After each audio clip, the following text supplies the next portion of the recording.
It's being live streamed. Got it. Just got it. Perfect. Yep. Setting up your meeting. Almost there, folks. Okay. Okay. It's being live streamed. Got it. Just got it. Perfect. Yep. Setting up your meeting. Close that tab. Okay. Now, what should we do about that noise? Close that tab, Rick. Okay. It's being live streamed. Got it. Just got it. Perfect. So I can close this window. Yes. Close that. Got it. Okay. So now I'm going to reclaim host. Yes. Yes. I'll take care of everything else from here. I'm going to reclaim. All right. Oh, here's a couple more people. Let's submit them. Okay. All right. I'm going quiet. And there you go. Yeah. And let's see. Let's get. Trying to get Ann and looks like just Ann. Trying to get Ann and Julia to. I got them in. You already requested them? Yeah, I have them in. I'm asking them to unmute. So whenever they're ready, they can. Oh, so you can run that part of it then, Alan? Yeah, I got it. Okay, super. All right. And then Alan, on my big screen, I'm just seeing a picture of myself. Is there should I be seeing something else? Click on view. Oh, yeah, I was going to say click on view. Yeah, that's true. Louise to the rescue there. Okay, I see. All right. So hi, everyone. My name is Rick Olderman. I'm a physical therapist, and thanks for joining me on our very first physical therapy Q&A day. And I just want to read this here. This is not a medical advice. I just want to let you know that I'm here and you're there, and there's no way for me to know your medical history. So I can't be responsible for that. But so this is just general information based on my approach to solving pain, which I think is pretty successful. So I'm going to give you my point of view from to answer all of your questions, and hopefully I'll help you with whatever whatever your nagging pain is. And then the other thing is, we're going to do this. So at the bottom of your screen, your Zoom screen, you're going to see a little button called Reactions. And if you press that, you'll see there's a way for you to raise your hand. If you press Reactions, it'll say Raise Hand. So when you have a question, if you could just raise your hand by pressing that, and then we'll call on you to ask a question, and then we'll have your video up. And then when we're done, if you could lower your hand, that way we can move through each person. I think that'll be the best. And then if any of you need to leave before we're done, feel free to write your question in the chat room. And then I'll get to it at some point during this Q&A period. And if you have to leave, we're going to send out a replay of this. So you'll be able to replay at your convenience and get the answers that you're hoping to get. All right. Okay. So looks like we have a few people on here. So who has a question? Go ahead and raise your hand, and looks like David D has a question. First one up. It's kind of like Jeopardy. You just got to be the quickest on the button there. Okay. So David, looks like you're unmuted, and why don't you go ahead and ask your question? I can't hear you, David. Alan? I'm here. He does have. There we go. Okay, try that again, David. It looks like he's unmuted. I just don't know if his mic is on. Yeah, you're definitely unmuted, David, but we can't hear you. Okay. So I'll tell you what, David, can you type your question into the chat?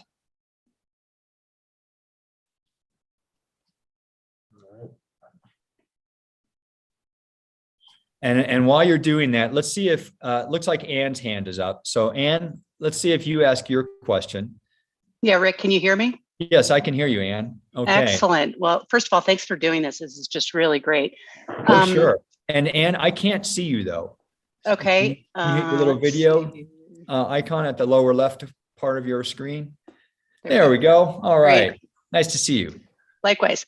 Okay. So my issue is really just chronic headaches, and I feel like my neck, a lot of them, I usually get a headache around 2 or 3 in the morning, and nothing helps it. I mean, I take sumatriptan, I take lots of medication for it, and even even muscle medication like topiramate doesn't help at all. So just wondering if you have any thoughts on that. I have lots of thoughts, Anne. So it's a really good question. Headaches are a real stumper for a lot of people. So I have a couple of questions, and you were actually on my list. I was going to ask your question even if you didn't show up tonight, because this is a really common thing. And you're not only having headaches, you're having migraine headaches. Well, I mean, they'll last for 3 days. So my Yeah. doctor says any headache that lasts over 4 hours is a migraine technically. Right. Okay, great. And are they on both sides of your head? No, it's one side and it goes to my generally on the left-hand side, just right in my sinuses, eyeball and sinuses. Yes. Okay. Now let me ask you this, Anne. Do you have a history? And I think you're pointing to your left side right now. Is that correct? Correct. Okay. So do you have any history of left shoulder injury, pain, surgery, anything like that? Yes, I did. I was hit by a skier on my left side. And the other thing is I was a ultra marathon swimmer and I only breathe to the left-hand side. Got it. All right. So what was the nature of this injury that you suffered on your left side when you were hit by a skier? Just I was skiing. She crashed into me. We both fell down. It was, I didn't have to have any operations or anything, but it really, really affected my swimming. It affected my strength on my left-hand side. So. Yes. Okay. And then when did your migraines begin? After this accident? No, this has been a struggle for a long time, but I would say I've really, really been struggling with it probably 4 or 5 years. So it seems like, I don't know. It was, I guess, it was probably actually around that time. I'm not sure if it's causal. I feel like the older I get, the worse it gets. Yeah, well, there's a reason for that. All right. So I'm really excited that you're here because I help a lot of people with migraines, and it'll make perfect sense once I explain this to you. Okay. I'm going to go get a little skeleton model, and I'm going to show you kind of what I think is probably going on. All right. Okay, great.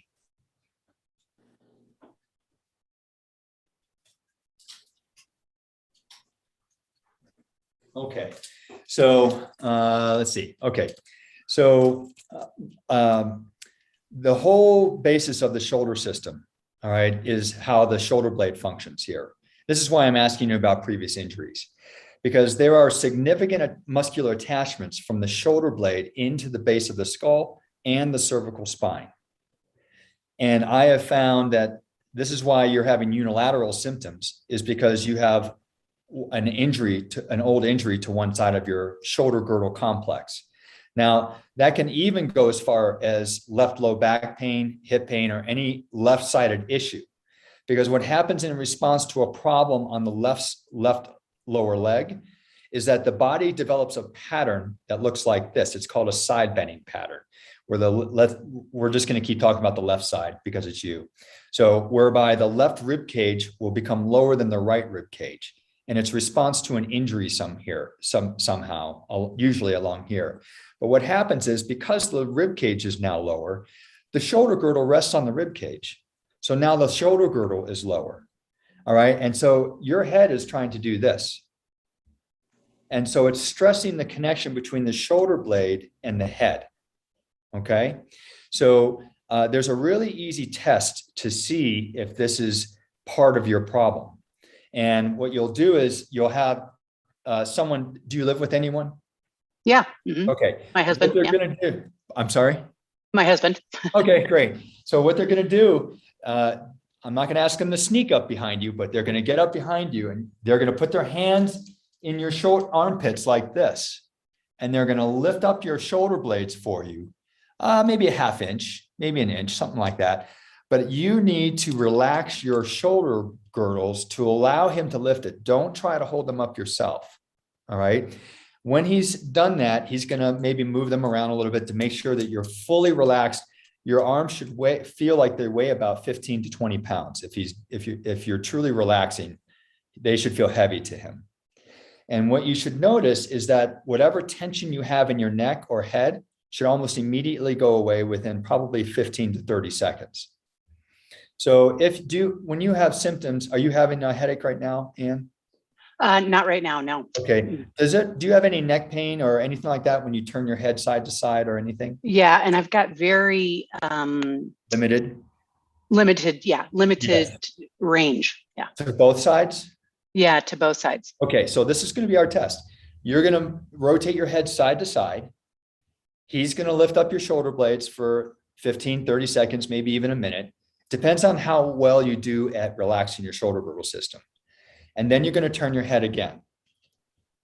Does your neck range of motion increase before pain, or does the pain go away completely? And if it does, then your shoulder girdle, I lost you, Ann. But I'm here. Okay. But if your neck pain increases or your pain diminishes, or in general, that just feels like a delicious thing for someone to do to you, then your shoulder girdles are likely the cause of the problem. Great. Does that make sense? Yeah, it does. Sounds great. Nobody, I'm telling you, we see tons of people coming in here. No one is looking at the shoulder girdle, much less the whole rib cage system. All right. And it's very easily solved. Oh, gosh. So if this is the case, and it probably is, because it's unilateral, you happen to have an injury on the same side that happened about the same time that these things got worse. I'm going to guess that this is probably the issue. So that's you would then solve the shoulder girdle system as it relates to neck pain. And my Heal Your Headaches program, the downloadable thing, it will solve that for you. It'll show you how to solve it. Okay, because I have a taping technique where we tape the shoulder blade into a better position to unload the neck and head. And if you're having a migraine, it should take it away almost immediately. All right. And then that'll more convince you that this is what the problem is. Okay. But I call it the armpit test. And that's the test that you should try. Okay, great. Thank you very much. Yeah, my pleasure, Ann. It's a great question. Let me ask you this, Ann. Do you have any history of gymnastics, dance, yoga, Pilates, extensive training, anything like that? Okay, so we're just looking at an accident then that may have initiated all this. Oh, do you have any left lower extremity problems? Yeah, I've got left. Pretty much all my issues are on my left. Like when I was younger, I broke my back on my L2, 3, and 4. All right. I've got left hip problems. I wonder if all of these things are connected. Yes, they're all connected. Okay, so this is why I'm bringing up the pelvis and rib cage in your history of other stuff, is because that other stuff is likely leading to this pattern. Mm-hmm. That's then leading to this pattern. Yep. All right. And then all of this may have predated your injury. And then you go, wham, you get hit and you're already in this position already. So you've stressed an already stressed system. And that kind of puts you over the edge and you can't come back yet. All right. So while the Heal Your Headaches program may help solve that, just the shoulder girdle and headache portion of things, you may also need to address all of this left-sided issue stuff too. And if you have do you have back pain? No. Okay. You have hip issues though? Yeah. Like I have to sleep a specific way. So, it's just a nightmare. Yeah. Okay. So I don't want to sound like I'm just trying to sell you something, but you should get my Heal Your Hip Pain program too. And that will probably solve your hip issue, which will then solve the rib cage issue. And you're solving the shoulder girdle issue. All right, because this is probably feeding the whole pattern. Does that make sense? Okay. Yeah, hey, Ann, I've got a couple things real quick. So, Ann, I'm going to drop a link in the chat. It's for everybody. This is a link to a video for the armpit test. This video has not come out yet on YouTube, but it'll be up probably this weekend.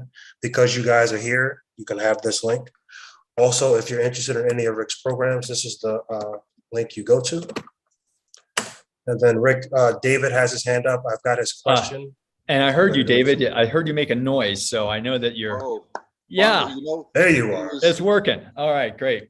All right, so thanks, Ann, and I hope that helps. And please keep in touch with me. Let me know how things go. Okay. Yeah, thank you very much. Yeah, my pleasure.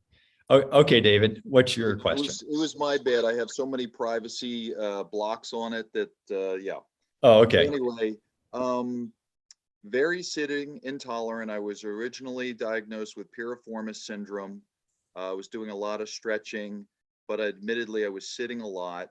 Now it's gotten to the point where some days I can sit, some days I can't sit more than about 10 minutes. It's mostly the left buttocks only. A lot of tingling, a lot of stuff going on. There's days where the tingling and the nuttiness is like almost throughout my whole body, but it's mostly numbness down the left leg, but more so into the foot. Sometimes it's the right foot, but mostly it's the left foot. If I lay on my right side in bed, it's fine. If I lay on the left side, that sometimes will agitate it. A lot of throbbing in the left buttocks. I can tell you, I had MRIs and X-rays. Real quick, I don't know if you want. I have. Yeah. There are 5 lumbar vertebral bodies, mild dextro curvature of the lumbar spine, vertebral body height is maintained, no vertebral fracture, mild degenerative disc narrowing at L5 through S1. There's lower lumbar facet arthropathy. Yeah. If I'm saying that right. And is it on the left side? At L4, 5, and L5, S1, mild grade 1 degenerative anteriolithiasis of L5 on S1, no definitive pars defects. David, was that facet arthropathy on your left side? Did it state that, or is it bilateral? It says, it does not say. I don't. Aside. Yeah, I don't know. Okay. All right. So, all right. So I'm going to pull up a shot of my back pain webinar, a slide on there, because I need you to see what I'm talking about here. So now I can walk. Walking is fine. Yeah. I go for walks. I've been doing this recently 2-3 times a day. Walking is great. Standing is generally okay. My back will get tired, but as soon as I sit, the left side just starts going nuts. And if I let it go, it just keeps cranking up to the point where it's almost intolerable until it calms down, and then I rest it. And the muscle will even be twitching in the buttocks. I mean, it's just okay. weird.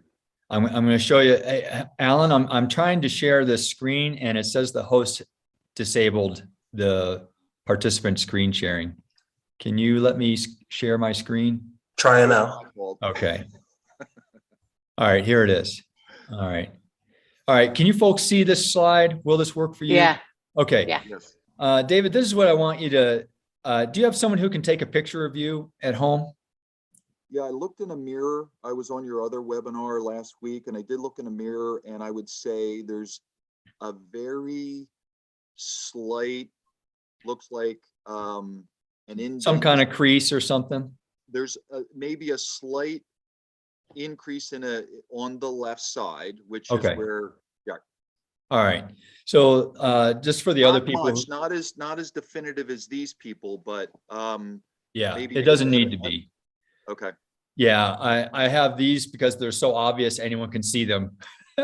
But really, you don't need to be this obvious for this side bending issue to occur. So I just want to show everyone, this is what I think is going on with David. You can see these creases where they're on one side of the body versus the other side. All right. There's a deeper one. There's one there. This woman here. This woman here. Here's one over here. Okay. So this is what's called a side bending problem. And what happens is the pelvis looks like it's higher, right? And then the rib cage is actually depressed on that side. And that's you're getting this compression on that side of the spine. And that's what causes the larger crease on one side. Can you all see this slide too? Yeah. Okay. So here it is. Here's what's happening anatomically. And here's a closer up of these two people. And here you can clearly see a higher pelvis.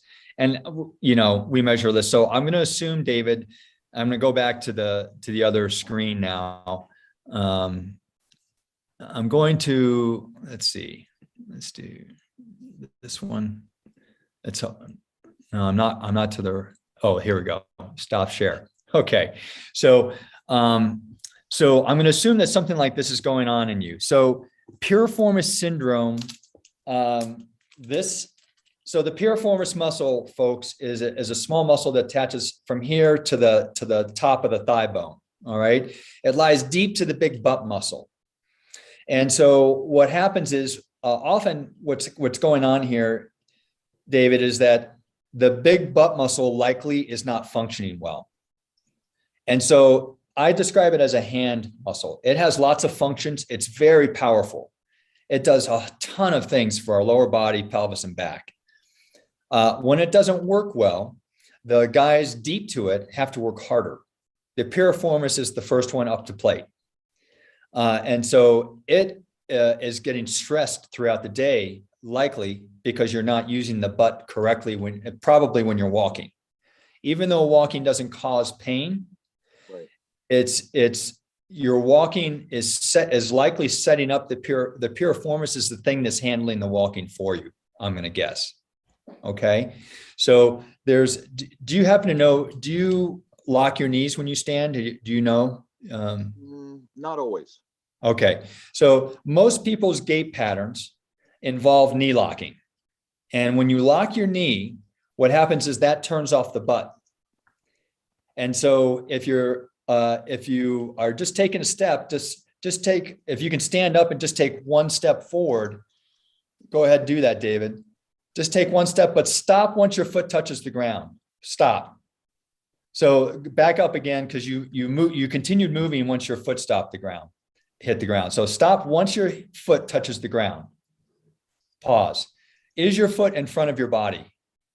Yes. Then that's the problem. Okay. So if you can look at me here, when your foot is in front of the body, and I'll back up a little bit. When your foot is in front of the body, your back leg is the one that's doing most of the weight bearing. There's no reason for the butt to turn on. What needs to happen is when you walk forward, your whole body needs to come forward with that advancing foot rather than just the leg. Does that make sense? Yeah. When that happens, it almost ensures that the knees are going to be softer and the butt will turn on. Does that make sense? Okay. And I'll show you a quick and easy way to do that right now. If you just walk around that room on your tippy toes, that's going to force your knees to be soft and your butt to fire. Go ahead and try it. Put your hands on your rear end, walk around your room on tippy toes, and you'll feel that your butt is firing. It should feel like it's getting firm with each step. Does it? Okay. So what I have people do is I have them walk around on their tippy toes for maybe 10 steps, and then they lower the heels down and continue walking, and the butt should continue firing. If it doesn't, then we know that we've got a serious gait issue going on that's feeding this breakdown. But what you're doing what's happening is when you're sitting on that piriformis, it's already overworked. And now you're sitting on the thing and it just doesn't like it. All right. As you know. Yeah. So I have some butt strengthening exercises that would get the glute turned on and stronger better, but ultimately you're going to have to walk better. That's going to be the key because that's the whole purpose of the butt. The walking I started incorporating just a couple of weeks ago or so, but this piriformis thing, if it is piriformis, has been going on for years. Yeah. Yeah. And there's times where it's fine. And then there's times where when it flares up, it unleashes holy heck. Yeah. So the butt is one part of this. All right.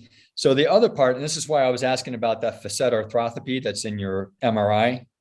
When the facet gets a little stuck and a little inflamed or arthritic, it can compromise it can really irritate the nerve roots. And I know this from personal experience. I have a similar problem that on my right side, it's not nearly as bad as yours, but it flares up every now and then. And this past year, I got a facet arthropathy, a facet cortisone injection. Yeah. And took all of that stuff away from my butt. I just canceled a shot because I thought I was getting better and then it's flared up again. Yeah, so that's the way it goes with mine too. Mine isn't nearly as painful as yours, and so I'm fine with it. But anyway, the other I should have gotten a shot. Well, I think it would be more definitive for you. And this is what the value of those shots are, is that it tells you exactly what the problem is. Wow. All right. So if you get the cortisone shot and your problem goes away, then it's likely a facet issue. Does that make sense? Yes. However, the gait issue is stressing the facet issue. Okay. So what I tell my patients to do is, let's fix all of your mechanics. Mhm. If your pain isn't gone, then you can get the shot.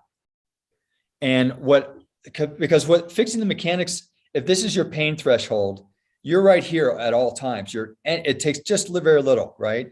Mhm. By fixing your mechanics, it brings your pain. You have now this much space to get away with. But maybe everything's just so irritated for so long, just fixing the mechanics won't do it. Then you get your shot. And because your mechanics are fixed, it doesn't come back again. I mean, just your opinion, I've been on prednisone, and that seems to help a little bit, but the shot is a whole different ball of wax. It's a whole different ball game. Yeah. Whole different ball game, because it's very specific right on that issue. And I really had no idea how much a facet joint would contribute to that. Yeah. I mean, my butt strengthening, my glute walking, all that stuff is the thing that keeps it all at bay and keeps all of this really manageable and nice for 95% of the time. But that 5% of the time that it acts up, that facet shot is the thing that got it. Okay. All right. So it could be a multiple factor issue. But I can almost guarantee. It'll be helpful. Yeah, I can almost guarantee you're going to have to fix your mechanics to have a meaningful change in this. And that's what I think is probably going on, is your gait pattern is not turn on your butt. And then you're probably need some butt strengthening to get that glute to offload that piriformis issue too. It could be two separate problems. Right. Okay. All righty. Mhm. I hope that helps. Thank you. It does. Yeah, sure. Keep me posted. Let me know how that goes for you. Will do. I'll be interested. Okay. Thank you. Okay. Okay, Rick, Christina has a question. She wanted right. to unmute. Hi, Great, Rick. Christina. Hi, Hi. Christina. Hi. I I can't see you on the screen. I just see your photograph. Oh well. Oh. Okay. I see you in the little postage stamp format. Oh, okay. Okay, there you are. There you are. All right. I got your knee and hip programs, Yes. and they helped tremendously. Like from Great. day one, brilliant. The Thank you. problem I'm having now is I went to the doctor today. I had an X-ray. I have what he thinks is a meniscal tear, not very large, on my right knee. And I find that when I do any kind of exercise that is for strengthening, it starts to get worse. Like when I do the butt kick, because it's Yes. like lever and it's really working on it. I did the one that's the side movement Okay. leg. Yeah. The standing one? Yes, the standing one. Yes. Okay. Got it. Yeah. That was fine by itself, but when my physiotherapist told me to add like a rubber band, then like, no. Right. that wasn't so good. Yeah. So I'm doing stretching, a lot of rollers, massage, all that kind of stuff. Okay. And it helps traction also with a 3-pound weight. All that stuff helps, but I feel I've kind of reached the limit and I don't know, should I just push through and force myself to do these exercises that seem to make it worse in the moment? What approach should I take? Yeah. So I think, have you ever tried a knee sleeve? E-sleeve? A knee sleeve, just a neoprene Sleeve. sleeve on your knee. No, I never have. Okay. So the meniscus is a piece of cartilage in the knee that helps stabilize the knee joint, especially when it's straightening and bending, and also during rotational activities. All right. So the things that you're describing all involve some kind of straightening or bending or rotation. And sometimes if it's just a small tear, I would try just getting a nice knee sleeve that's snug and see if that little added bit of stability to your knee allows you to do all those other things to strengthen your system better. Okay. Does Should that I make get sense? the kind with the hole in front? Is that the kind to get? Not the kind or- you can get the kind with the hole in Yeah, front. it does. It makes a lot. Yeah. So The kind that I get is the one with the hole in the back, actually. So it doesn't crinkle Oh, up behind the okay. knee. Yeah. But, Yeah. you know, try either one. But, you know, let's see what happens if you add a little bit of exterior stability to that knee, whether that still acts up. Okay. All right. And Should I was shopping on Amazon for them today. Should I get like, some of them like are really hardcore, like, and then some look sort of flimsy, like what level should I get? Yeah, you don't want the brace. You don't want the rods or anything like that yet. You know, let's just try it with a basic knee sleeve. That's what I start with my patients with. Let's just try a knee sleeve, see if that helps. If it does, let's say it's helping 50%. Well, then maybe we need to beef it up a little bit. Okay. All right. And if it's helping 100%, then you don't need to beef it up and you're good to go. Okay. All right. So I have a couple other questions for you. Christina, right? Yes.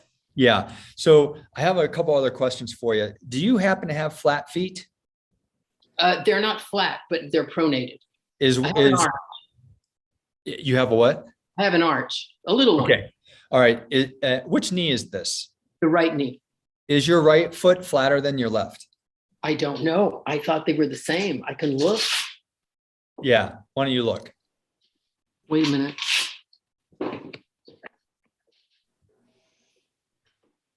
No. Okay. You need to stand up on them though. Okay. See, I'm hobbling. Wait a minute. Yeah, you are hobbling. Yeah. Well, when I sit for a long time, it gets worse. Got No, it. The arches are the same. The arches are the same. Okay. But they're both relatively flat. Yes. Okay. All right. Now stand up. Oh, I'm not done with you yet, Christina. Okay. All right. So let me ask you this. Does it look like your ankle bone has rolled in on either of your feet? Yes. If I lift my toes to make an arch, everything lifts and straightens and the alignment is completely different. Right. But that's So- unnatural. But that means that it's rolled in. Right. But when you're not trying to do any of that stuff, does the ankle bone look like it's rolled into?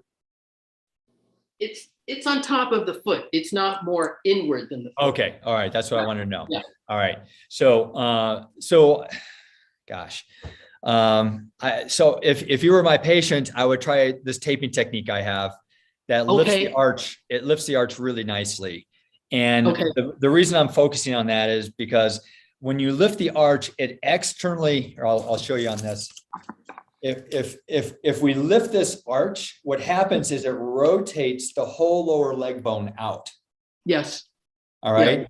Which then aligns the knee better. When the arch collapses, everything collapses in with it. Mhm. This motion, this orientation where the knee is internally rotating is what causes pain in the knees, hips, and shoulders, frankly. Okay. Yeah. So taping the arch up might help unload the rotation component that's irritating that meniscus too. Okay. So I don't know if your therapist has a technique to do that. A lot of them, I don't know. But anyway, I mentioned it to them because I thought it was a very good idea from your video, and they were like not enthused, like either way. right. I know. Yeah. I know. So, but I think wait, don't I have a foot taping video in the knee or hip? it's in there, but I'm in Canada and I didn't know what to buy because we don't have the same stuff up here. Oh, well, you just get the tape on Amazon. Leukotape P. Yeah. And That's what what I else? get. And the other one. And Okay. Cover Roll Stretch. Those are the two. Just get it on Amazon. I think in the video, I show you how to tape it yourself too. Yes, you do. You show the whole thing, like how to do it. I would do that. I would do that and get the knee sleeve and see and I would try one or the other first at a time, rather than both at the same time, because then you won't know what's helping, right? Okay. Try Now, one. The tape, do you leave it on like all the time? Oh, yeah. You just put it on and you don't It can take stay it on off? for a week. Oh, okay, great. Yeah. Great. So you'll get a few days of good testing going on there. All right. So try the knee thing first, you would say? Yeah, try the knee sleeve. It doesn't matter which one you try first. Okay. in my opinion. I would try both. Okay, so the last question is, do you have tight calves or soleus muscles? Do you know? My calf used to be tight, but with all the massage now it's looser. But the Okay. muscle closer to the ankle, I guess that's the soleus. That's a soleus. Yeah, that is tight for sure. Okay, so this also contributes to knee issues. Mhm. All right, so the reason that good thing I got my little trusty guy. So when we sleep, our feet usually point away from us like this. Yeah. It shortens the calf and soleus muscle. All right, so I recommend getting something called a dorsal night splint, which holds the foot into a neutral position, which Okay. lengthens the calf and soleus muscle. Okay. All right, so that's another passive way to test a stressor on the knee. Hmm. It's hugely powerful for people with plantar fasciitis or heel spurs or anything like that. And if your calf and soleus are contributing to your knee pain, and this is the only way to really lengthen it, because that's why it gets short. You can stretch it all day long, but it'll get tight again the next day because of how you're sleeping. That's the value of the dorsal night splint. All right. Okay. So that would be a third thing that you can try out. All right. All righty. Yes. Great. All right. Thank I you hope so that much. helps. Yeah. I really Yeah. appreciate it. Oh, Thank my you. pleasure. Yeah. Stay in touch and let me know how that goes. Okay, I will. All Thanks. right. Great, Christina. All right. All right, Rick, we have Julia up next. Hi, Julia. Hi, Rick. Yours was one of the questions I had on my list. So Well, I'm glad yes. you're here. Yes, thank you. Well, it's changed a little bit since Oh, okay. I started watching your video today. I went to see Rick about 3 weeks ago, and I've been doing working on softening my knees, keeping my feet under me as I walk, and some of the other things. So I think what I was doing was I was stretching my hip flexor by hanging my leg off the table to the side. And I think I overstretched it because I've had a lot of irritation in my SI joint or piriformis, the back hurts. So When you're doing that stretch? yeah, so when I was looking at the video, you showed to keep the leg on the table and just let the foot hang off. I was hanging the whole leg off. Oh, yeah. That's a little too much torque on that SI joint. Yeah. Yeah.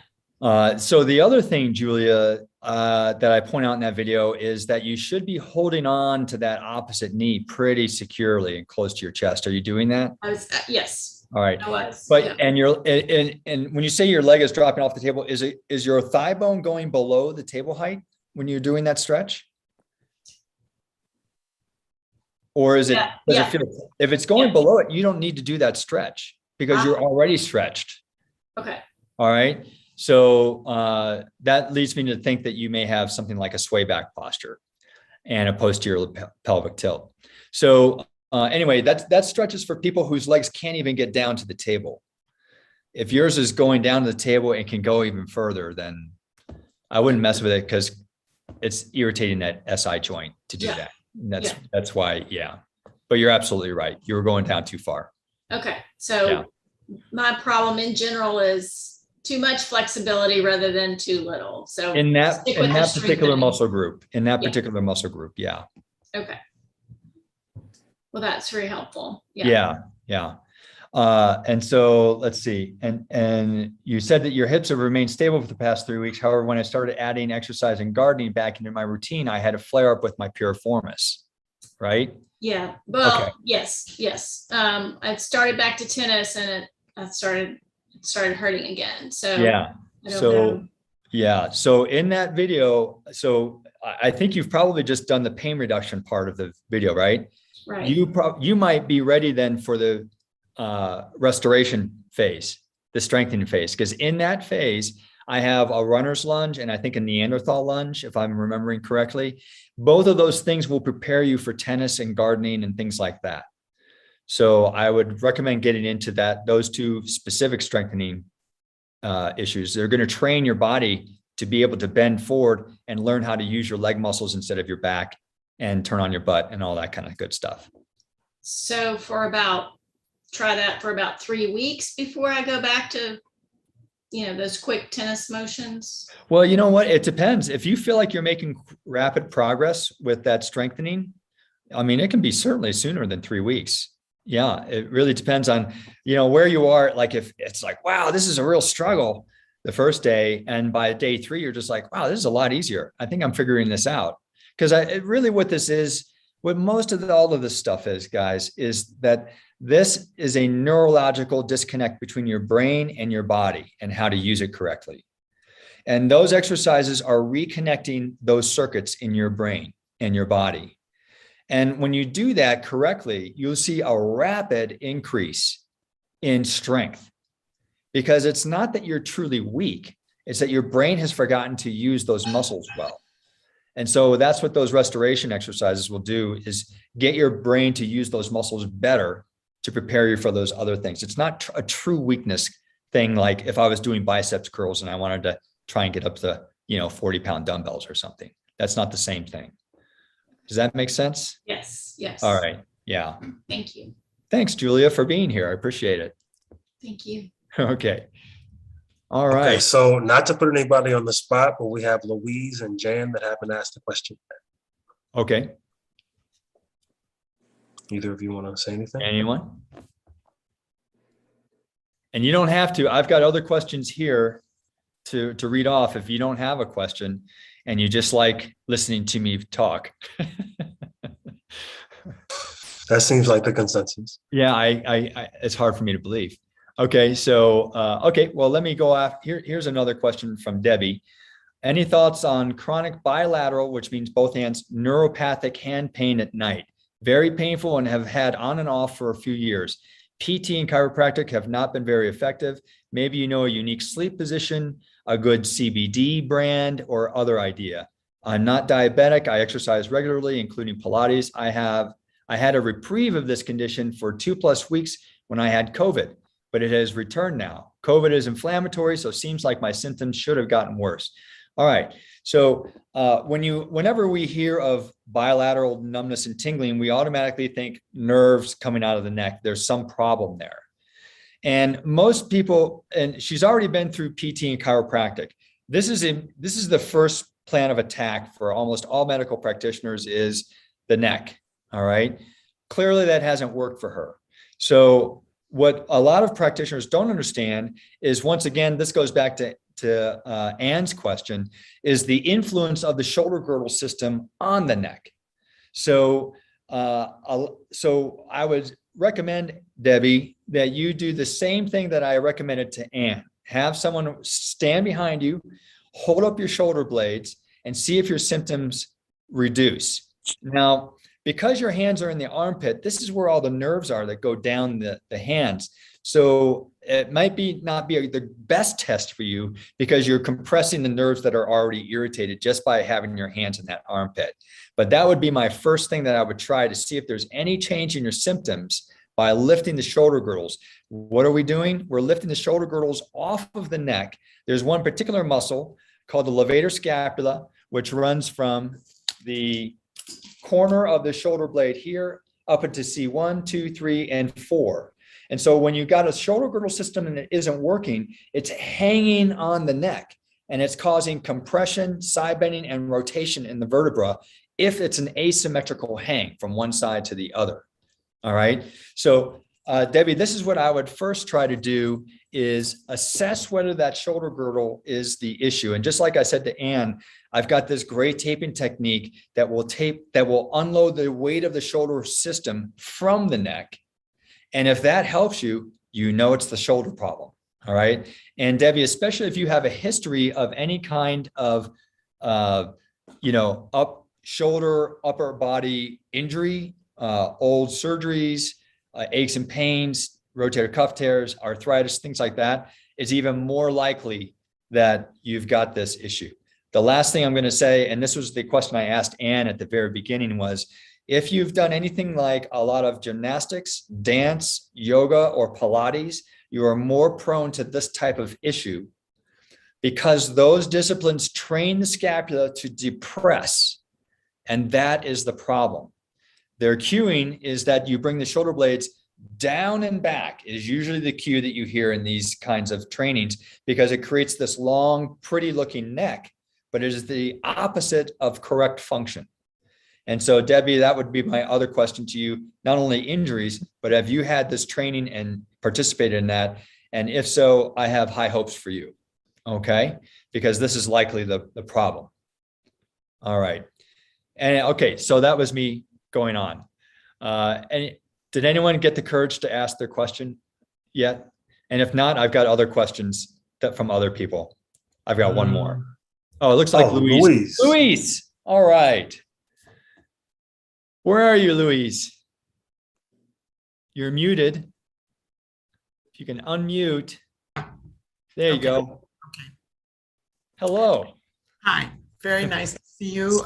I've read your books for a long time. This is courageous of me to join. I have visions of this being recorded and sent all over the world in China and Russia, but I'll just try not to let my paranoia get the best of me. Well, Louise, think how I feel. So we're in this together. Okay, so I've got lots of issues. I have terrible arthritis. Currently, it's particularly bad in my lower back on both sides. And one of the questions that I've been dealing with is to try to find a good mattress. And I know that a foam firm mattress is recommended, but I would be very interested in any thoughts you have. I like sleeping on the floor. Harder the better. I sit on a wooden chair during the day. I don't like soft, but I'd really like to know what you think about that. Louise, it's a tough question because I have some people who love soft and some people who love hard. So I can't give an all-encompassing mattress recommendation. It sounds like you already know exactly what you need. Well, I guess my question is whether for someone who has lower back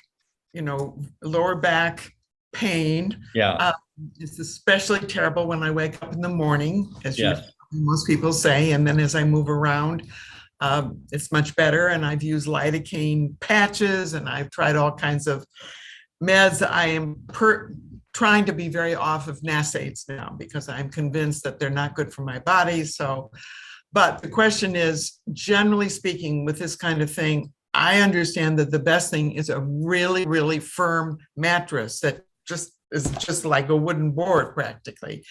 What do you think about that? Well, my general answer is fix the body that's going to bed. All right. Okay. So my question, because what position do you like to sleep in? Well, I sleep in 3 different positions. I sleep on my back. I've sort of trained myself recently to sleep on my back. Definitely on one side. I can't sleep on the other side because of neck pain for many, many years on the other side. And I've Is it your right neck? It's my left neck. Oh, okay. And I have scoliosis, but they think that scoliosis is caused by the arthritis. And this has been going on. I mean, I am now 80 years old. Oh gosh, Louise. Well, you look great. Probably started when I was 35, Okay. So, and then I also sleep in a kind of 3/4 position, which is really kind of nice. It's not quite on my stomach. It's kind of halfway between the side and the stomach. Yeah. Well, let me ask you to do one quick test for me, Louise. Okay. All right. Could you lie on the floor right now with your legs straight? My legs straight. Yes. You won't see me if I lie on the floor. Is that That's okay? okay. That's okay. I trust that you're doing it. Okay. So hold up. I will do it. All right. Okay. My legs are straight. All right. I want you to get a sense for how your low back feels in this position. Not good. Right. Now bend your knees. Much better. Yes. Now pull your knees to your chest. Even better. Well. Yes. Okay. You can come back to the screen. So, Louise, if your back felt like it did when your knees were bent, do you think you would be happy with that if you woke up like that in the morning? Yes, and I've tried doing that. I put great big pillows under my knee, but it eventually interferes with my sleep, partly because it makes me hotter and then the pillows slip away. So it's very hard to sustain that for time. Yeah. So that's where fixing the body that's going to bed comes in. right? Okay, so what's happening is when you're lying on your back, you notice that your back is arching more. Yes. That's why your back is hurting. Right. You already know that if you should put something underneath your knees, that'll flatten your back and your back will feel better. But what if we fix the thing that was causing your back to arch more in the first place? Right? What would tilting my pelvis up? No. Okay. No, because that's unnatural. You can't walk around with you'll look like Pee Wee Herman, right? Walking around like that or Martin Short. So what is likely going on is that your thigh muscles are too tight and they are tilting your pelvis forward excessively. All right. And this happens especially when the legs become straighter. Because when we bend our knees, it takes the thigh tightness out of the equation and the pelvis gets to rest where it wants to rest. And that's why your back feels better like that. Does that make sense? Okay. Okay. So do you have my back pain book you said? Was that? I do. I think I do. Okay. So you'll look up, I don't know which page it is, but you'll look up the TFL stretch. TFL stretch. Okay. Yeah, that's the one I want you to start doing, especially before you go to bed. Okay. And if those thigh muscles are tight, this is actually, Julia just touched on this when she was here. Her thigh muscles are very loose. So she didn't need to do this stretch, but yours might be tight. And so you may need to stretch this. Now, if that feels good, and do you have back pain during the day too? Sometimes I do, especially, I know one thing that makes it terrible is any kind of leaning over. And I do have these hand grabbers, you know, the kind of thing. Yes. And I have actually two in different rooms. So I try very much not to lean over, but if I'm slightly lean over, like at the sink or the dishwasher, that makes it worse. Okay. So this is a fun one. All right. So we already know that your back feels better when it's more flexed, right? Right. Why would leaning over hurt it more then? I don't know. You're going to tell me, please. Right. Because it's not the leaning over that's bad. It's the coming up from leaning over that's the bad part. I bet if you were sitting in that chair and you bent down and touched your toes right now, that would feel like a really nice stretch for your back. Yes, that's true. And but you'll notice when you come up from doing that, Louise, you're arching your back to do that. That's the problem. When you're leaning over, your back is locked into an arched position. And so to come back up, it has to arch even more. So if you can learn to allow the spine to relax into a flexed position, and you experiment with this throughout the day for all of the activities that cause you pain, you'll notice that the more you let go of that arch, the better your back is going to feel. But in order to let go of that arch, I mean, I think that's true. I try to tuck my butt under. You don't need to do that. Don't need to do that. No. So how do you let go of the arch? What does that mean? It's just like this. Okay, All I'll right. look at your little Bending like this, right? Can you see that? Can you see me? Yes. Okay, instead of doing this, that's arching, you do this. Do you see the difference? Not exactly. This is like those birds, you know, those birds that dip down and drink the water and then come back up. Right, right. This is a rag doll. You see the difference? All right, I'm allowing my body to slump, and now my legs have to carry the load. Okay. I bend down like this. When you bend like this, it's all back. I see. That's what's pulling us back up. This, I'm coming up by using my legs. Okay, and gets back to the thighs, the question of the thighs. Yes. Yeah, and even better, if you stagger your stance, your feet, so one's a little bit more forward than the other, and put your weight on the advanced foot, it'll feel even better. Okay, so anyway, do the TFL stretch, and if you find that that is tight, that will probably solve a lot of your pain. Okay. And especially since you told me that you have scoliosis, I would wonder if you have one thigh muscle that's tighter than the other side, because that will contribute to the appearance of scoliosis. Well, the appearance, I mean, it's like on an X-ray, you know. I understand that, but believe me, there's a lot of stuff that you can still do. Okay, Yeah. so if I cannot find the proper book, which is lower back pain, tell me again. I know I can order on Amazon. What is the name I should look for? Just type in Rick Olderman back pain. Back pain. That'll be good Yeah. enough. Yeah, you'll find it. Also, Rick, I've got something that I think might help. Oh, okay. Louise here. So I sent you a direct message in Zoom. If you click on that link, In chat? I sent it to Rick specifically. I Oh. sent it to everybody. Okay. Do you see it in the chat? Oh Zoom chat? yeah, Fixing You Books. Yeah, click that link Okay. and then share your screen. Oh, Alan's really testing me. Yeah. All right, so here we go. So now when you scroll on that screen, remember we put all these exercises here. So you can just scroll and there's a couple TFL stretches down there. Yes. Yeah. So these are all, here's the TFL stuff, right? So, but this is if Louise can find her book, because you need to have the code in the book to get to these videos. Right. Okay. That's why I only sent it to you, not to everybody. Oh, okay. Okay. So anyway, Louise, right. there are videos of the exercises all here, and here are the TFL stretches. They're in chapter 7, which is for extension problems, which is what you have. You might also have a side bending problem, but so if you can find the book, great. And if you can also get it on Amazon, of course. And the name of the book, I just want to make sure is? It's the Fixing You. See this logo up here? Yeah, just Fixing You. Fixing You back pain. Yeah. Okay, Fixing You back pain. That's Yeah. all I need to know. Good. Yeah. And then also, just to plug it, my back pain program also highlights this feature, this exercise. It has also others exercises in it that aren't in my book, and it streamlines. Look at all of these exercises. This is why, look at all, tons of stuff to sift through. Okay. And this is what I learned from over the years, is that I got all these, I got all these requests for help after people have bought my back pain book. I'm just like, but it's all in there. And then I realized, oh, it's too much.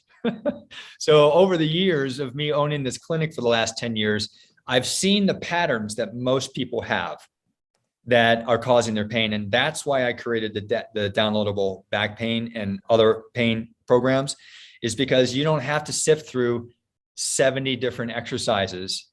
I just make it really simple and give you the ones that help 99% of the people out there, as well as taping techniques that aren't in the book, ergonomic recommendations that aren't in the book, practitioner techniques that you can take to your practitioner to have them do to you, so that those aren't in the book. So the downloadable program is a big step up. So I'm saying it's better than the book.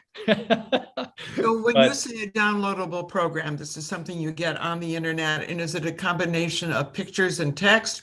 Oh, it's all video. It's all video. That's Yeah. what okay. Yeah. So it's and you can get it as a DVD too. But once you have it, once you buy it and have it on your own computer, then you can look at it whenever you want. Anytime you want. Yes. And Okay. all elements of the back pain program. And I'll let me try and pull it up so I was can going to show say, you. Rick, go to fixingyoumethod.com. Yeah, let me just show them what is in the members area here. Yeah, that works too. Also, guys, I put the link to buy the program or any program you want inside the chat. If you want to go to fixingyoumethod.com, it's in there. All right. So just to, and gosh, I almost hate doing this because I don't want to sound like I'm selling things, but this is why I made these programs, is for these difficult questions. So you can see I've got a whole bunch of, I've got back pain, hip pain, knee pain, headaches, and foot and ankle pain.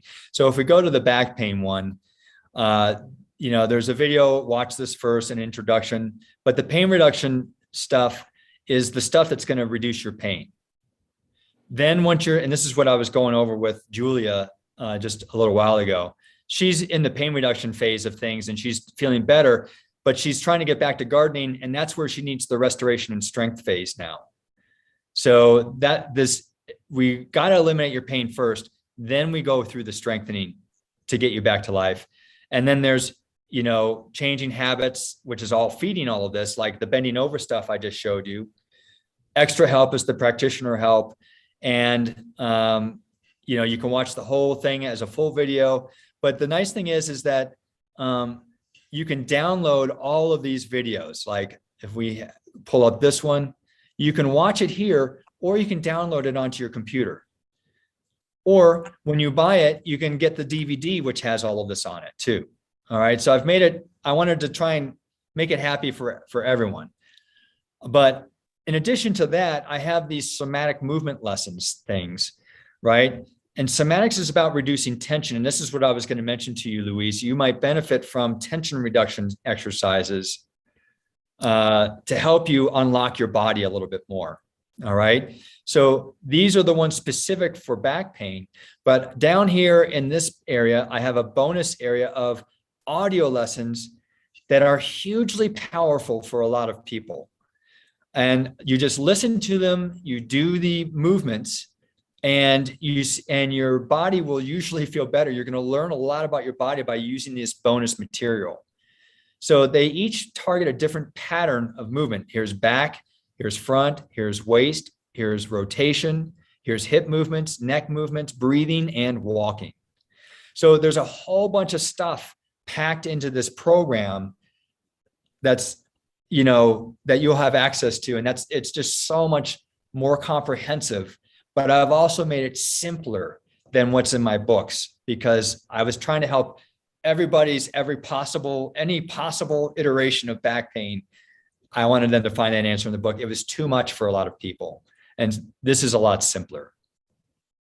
Okay. So I'm sorry that was pretty long-winded. No, but it's very helpful. Thank you. Oh, okay, good. But anyway, if you find the book, do the TFL stretch and see if that solves your pain in the mornings. Okay. All right. Thanks, Louise. Thanks for having the courage to speak up too. It was a good question. Okay. Anyone else have any other questions? All right. We're a little bit after 7. I have this one question Patsy sent me. I just want to get to it. I developed very sharp pain in my right below my kneecap of the left knee that never hurt unless I knelt on it. But the pain was breathtaking. Began noticing numbness on the outside of the knee, then a very tender spot on the inside of the knee that would shoot a nervy zinger when touched. Doctor X-ray diagnosed as infrapatellar saphenous nerve issue. To my knowledge, I have no damage to the knee or injuries. What's going on? Okay, so and let's see. Did she say that? Yeah. So there's a whole bunch of stuff that's going on, but generally, what's probably going on is, it's going to go back to David's question, is that Patsy, I believe what's happening. So most women have something. Sorry, my other leg fell off. Most women have something that's called a anteverted femur, which means that the shaft of the femur is actually rotated inward. That's the way the architecture is. You can't change that. It's the way you're built. And what happens is this internal rotation then causes internal rotation at the hip joint, the knee joint, the foot, and all sorts of problems. And so I'm going to guess. So the main controller of this is the butt muscle. All right. The butt muscle is an external rotator of the thigh bone. So if you're built for internal rotation and your butt is not working, then you're going to go through excessive internal rotation. Well, that's going to torque the knee joint or the hip or any other joint down the chain. So my answer to you, Patsy, would be that I'm wondering if you're having a tracking issue with the knee because of excessive internal rotation of the thigh bone, because of either anteversion or uncontrolled rotation of the femur. Or you could have flat feet, which we talked about earlier, that if they're flat and uncontrolled, they cause internal rotation of the lower body too. Oftentimes, this is diagnosed as a tracking issue with the kneecap, but the kneecap is only following the line of force of the muscles. What's happening is the leg underneath the kneecap is the thing that's rotating excessively. It's uncontrolled. Okay. So I hope that helps, Patsy. I would get started with some butt strengthening exercises and foot taping to lift the foot and see if that de-rotates the whole leg and takes the stress off of that knee. Okay. All right. My apologies for my one-legged skeleton. Okay. We're Yeah. at the top of the hour. I think Yes. everybody has their questions answered. Yeah, sounds like everyone's got their questions answered. And I just want to thank you all for being here for my very first Q&A physical therapy question and answer period. So thank you all for your questions and listening to my long-winded explanations. I hope I helped you. And maybe we'll see you next time. Thank you. My pleasure. Thank you so much, Rick. Yeah. Good luck with everything. Keep me posted.